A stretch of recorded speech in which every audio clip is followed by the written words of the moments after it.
Good morning, James Blacklaws, JB Commercial Finance. It is Tuesday, the 6th of October 2020, and as you know, the CBILS loan scheme and the bounce back loan scheme have been extended till the end of the year to get applications in and finalised, which is good news.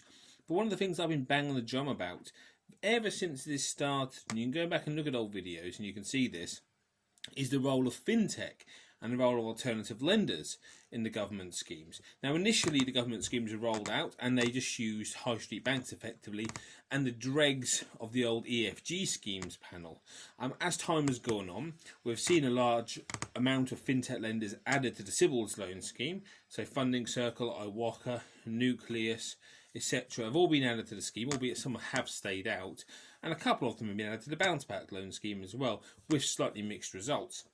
But the big issue is about the future of these lenders, and two of the CEOs of the lenders I've already mentioned have come out today and basically pleaded to the government for access to capital to help them continue.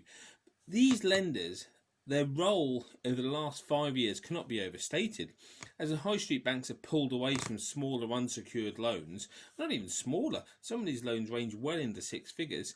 The likes of the Funding Circle, the likes of iWalker, the likes of Nucleus, the likes of Just Cash Flow, all those guys have stepped into the breach and then billions of pounds of money to help SMEs. I've certainly been responsible for a hell of a lot of lending, and virtually all the unsecured lending I've done over the last 3, 4, 5 years has been via these lenders rather than the traditional high street banks. This has helped the high street banks to maintain the sort of facade, if you like, of continuing to help businesses while reducing their actual risk.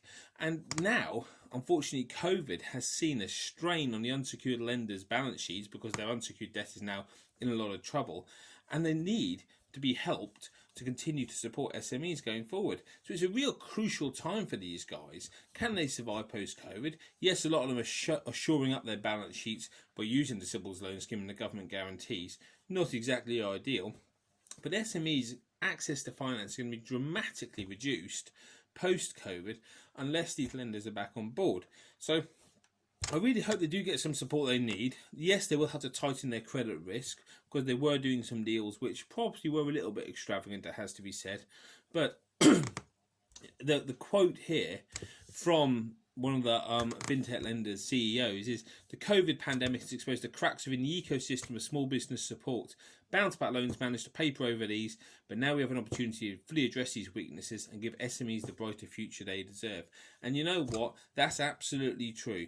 We have seen the banks struggle over recent years. We've seen them reduce their appetite to lend on an unsecured basis to their own customers post the 2008 crisis, and now we're seeing that the bounce back loan is going to continue to push that, and it's continued to cause problems. The banks were refusing to lend without the government guarantee, and these guys have been lending that money the whole time. So I really hope, for the sake of all SMEs and for guys like me who love to support small businesses with loans from these providers, they continue to get the support they desperately need moving into 2021. If you've got any questions on this, it's a subject I feel, pretty strongly about. More than happy to answer any questions about fintech lenders and about alternative lenders who've been really supportive for me and my clients over the last few years.